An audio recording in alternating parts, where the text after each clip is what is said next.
प्रत्येक स्त्रीची एकच इच्छा असते, तिचं घर सुखाचे आणि आनंदाचे हवे. तिच्या नवऱ्याने आणि मुलांनी तिचा आदर करावा, तिचं ऐकावं आणि घरात नेहमी आनंदी वातावरण असावं. पण अनेकदा उलट घडतं. नवरा ऑफिसमधून आला की चिडचिड करतो, साध्या साध्या गोष्टींवरून रागराग करतो. मुलंही आईचं ऐकत नाही, उलट उत्तर देतात. त्यामुळे घरातील वातावरण तणावाचं बनतं आणि स्त्री आतून पूर्णपणे तुटून जाते. जर तुमच्याही घरात सतत कटकटी होत असतील, नवरा किंवा मुलं तुमचा आदर करत नसतील, तर सतत तुमच्यावर राग काढत असतील, तर अजिबात काळजी करू नका. आज मी तुम्हाला अतिशय महत्त्वाचा असा एक उपाय सांगणार आहेत, जे अत्यंत भोळे आहेत आणि भक्तांच्या हाकेला लगेच धावून येतात. त्यांचा एक अत्यंत प्रभावी आणि अचूक उपाय सांगणार आहे.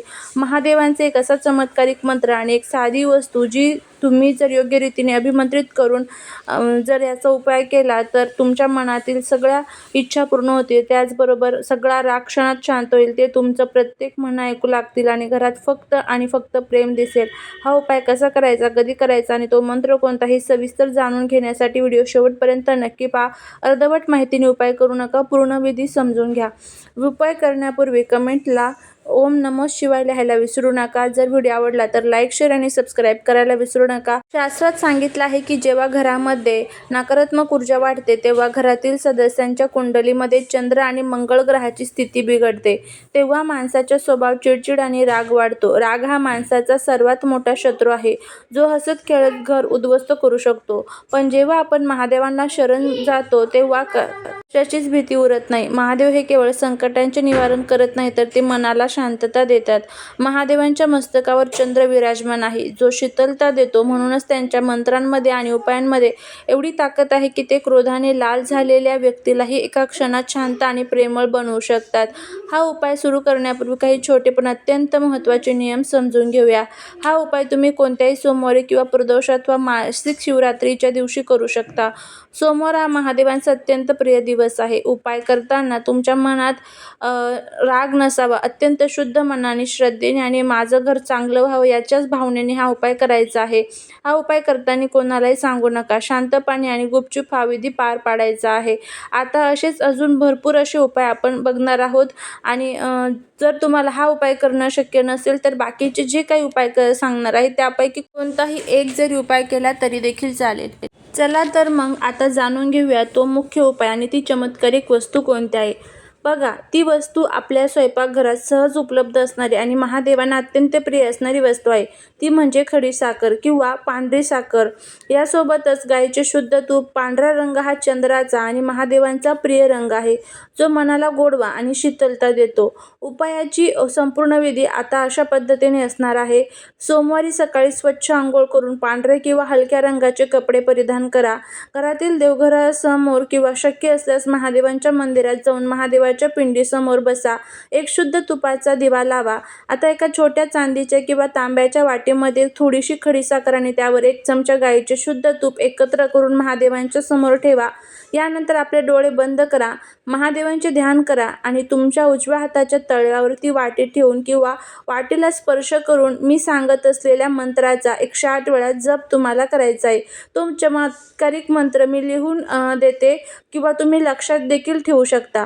मंत्र कसा म्हणायचा ते नीट समजून घ्या.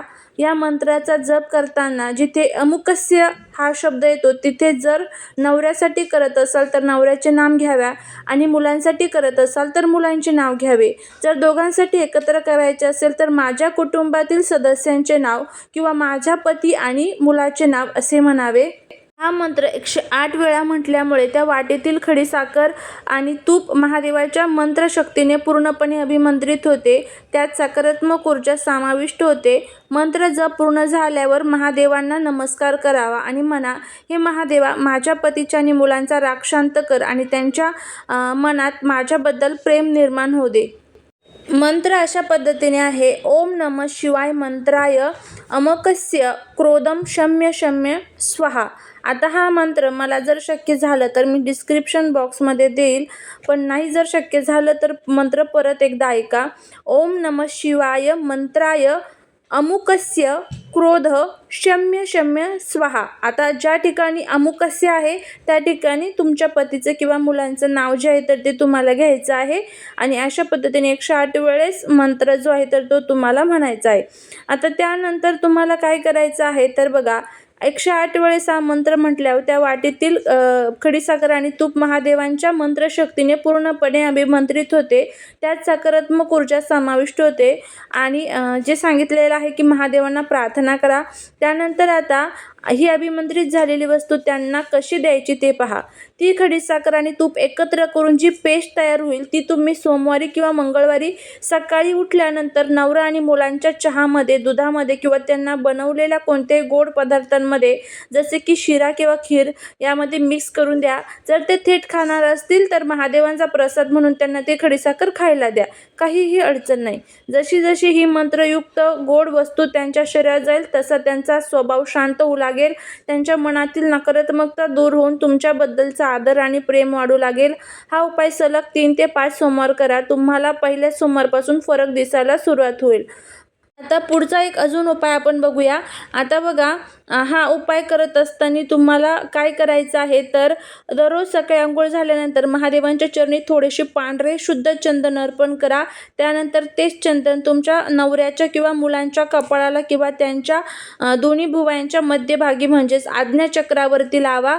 याचा फायदा काय होईल तर जर कपाळावर टिळा लावला तयार नसतील तर ते रात्री झोपल्यानंतर त्यांच्या कपाळावर किंवा कंठावर हलकेच चंदनाचा टिळा लावा. चंदनाच्या शीतलतेमुळे त्यांचा राग हळूहळू शांत होतो आणि त्यांचे मन तुमच्याकडे आकर्षित होते. आता त्यानंतर पुढचा जो उपाय आहे तो म्हणजे हा उपाय घरातील नकारात्मकता आणि चिडचिड दूर करण्यासाठी अत्यंत प्राचीन आणि प्रभावी मानला जातो. रविवारी रात्री किंवा कोणत्याही दिवशी रात्री नवरा आणि मुलं झोपण्यापूर्वी त्यांच्या खाटेखाली म्हणजेच उशीच्या बरोबर खाली जमिनीवर एक तांब्याच्या किंवा स्टीलच्या तांब्यात स्वच्छ पाणी भरून ठेवा.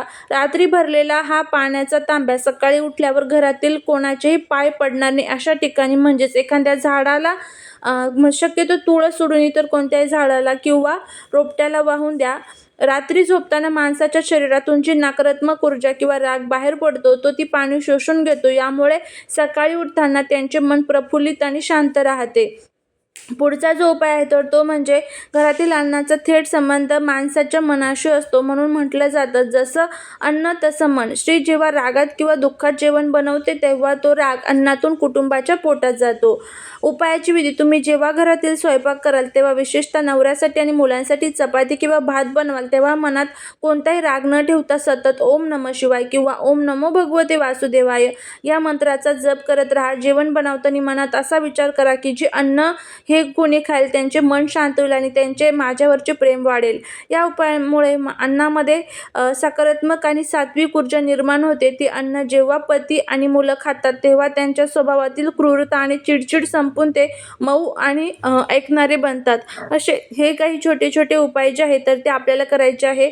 कोणताही एक उपाय जो आहे तर तो तुम्ही करू शकता. याचे खूप चांगले फायदे जे आहेत तर ते तुम्हाला बघायला मिळेल. महादेवांवर पूर्ण श्रद्धा ठेवून हा उपाय नक्की करून पहा. तुमच्या घरातील सर्व भांडणे, कटकटी संपतील आणि तुमचा नवरा व मुलं तुमचं प्रत्येक ऐकू लागतील. तुम्हाला आजची माहिती आणि उपाय कसा वाटला मला कमेंट करून नक्की सांगा. जर तुमचे काही प्रश्न असतील तर तेही तुम्ही विचारू शकता. व्हिडिओ आवडल्यास मनापासून एक लाईक करा. आपल्या इतर मित्रमैत्रिणींसोबत व्हिडिओ नक्की शेअर करा जेणेकरून फायदा होईल.